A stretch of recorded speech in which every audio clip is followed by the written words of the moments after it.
Paulina Luna. She's been heavy on the UFO stuff, but she's also insanely pro-war and probably lots of other bad things. Madea Benjamin from Code Pink was doing the journalist thing, talking to her, and she like grazed her arm. And then she came out and said that she was assaulted, followed me, berated me, and then their head person in here smacked me. She used different language. She said it was an assault. Marco Rubio has been sanctioning the Cuban people, which is hurting them by the billions. The government by the billions. No, that hurts the people there. They have no power. You are misinformed. When's the last time you were in Cuba? Wait, you just touched me. Oh, it was sorry. It doesn't matter. You just touched me. You're going to walk away right now. Yeah, so like she immediately apologized, and it didn't even look like she hit her that hard. She probably didn't even feel it in her jacket that she hit. Very weird. I'm going to call Capitol Police. Don't touch me. I will walk away. Bye-bye. So then she tried to have her like arrested.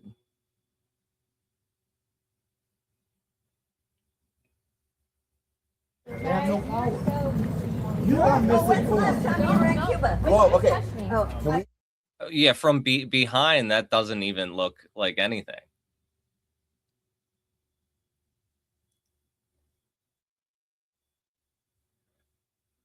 Let's see how she describes it. Was walking out of Rayburn, and as we were trying to walk away from them, I guess they didn't like what I was saying, so one of the lead organizers actually smacked me.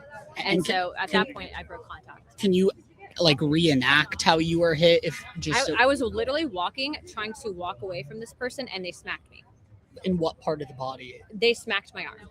Smacked your, are you injured right now? I mean, look, either which way, you don't touch anyone, especially if you don't like what they're saying. You cannot physically harm someone. You can't hit them.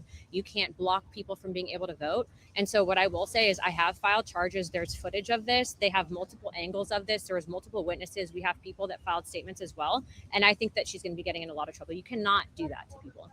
So yeah, I just saw you speaking with a group of police officers. That was you pressing charges? Well, I'm giving my statements, and they are basically investigating for assault. Yeah.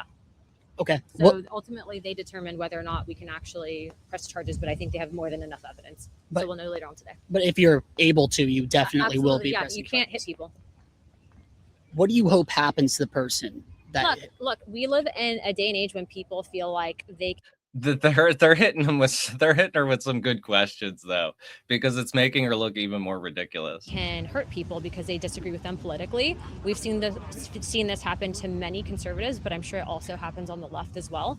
That's unacceptable. You shouldn't be doing that. I'm just glad that there was footage of it, and I think that we have more than enough evidence to hold this person accountable and responsible, and let this person be a symbol to everyone else that's going to come up here and try to hurt people because they disagree with them. So you were just walking out of the hearing, someone comes up and smacks you. It was a group of Code Pink. I was specifically questioning Secretary Rubio on Code Pink's foreign funding ties and links to the CCP.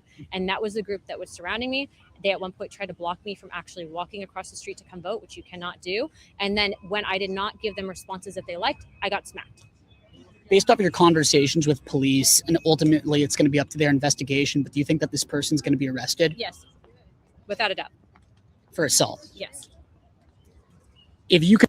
I feel like he had already seen the video by the time he's asking her these questions. Say something to that person right now, what would you say? You cannot hit people because they disagree with you. That is completely against what this entire institution stands for. And by the way, if you cared about actual, Palestinians or Muslims, then why is it that you take money from a country that is currently engaging in imprisoning Muslims, Uyghur Muslims, in concentration camps, also known as China? Yeah, Madea is awesome. She's a very peaceful woman. I've had the honor of marching with her, I think twice. The last time was like 10 years ago with this march on the Pentagon during the ramp up to the war in Syria, the war that they wanted to have in Syria, that they pretty much still accomplished their goals there, unfortunately. It felt like a big accomplishment at the time when we got them to back down on it for a minute. She gets arrested like every week. She is so awesome. I mean, I first noticed her in that organization around the Bush era. She might have even been doing it before. So this is weird stuff. She had claimed to be Jewish, but her father was actually in the Nazi army, or her grandfather. A new report says the congressman doesn't have Jewish roots and her grandfather grandfather served in the Nazi army. She also appears to have embellished other parts of her biography. Is this another George Santos? Oh, look, they're mentioning George Santos in this article because he did the same thing. Very, very, very weird. Well, I mean, I guess, you know, you don't want that about your history to really be known. She came out hard on UFOs and stuff. I feel like that was even like the first time I noticed her. But this is why, like, you can't always trust people around that shit. You know, oh, like, we believe in the same weird stuff. That doesn't say nothing about your values. I had to learn that. I did not even consider that to be an issue because I think you like project, you know, especially around like anti-establishment conspiracies and stuff. We will be like, yeah, they have the same exact ideas. But then they're like, I love war, actually.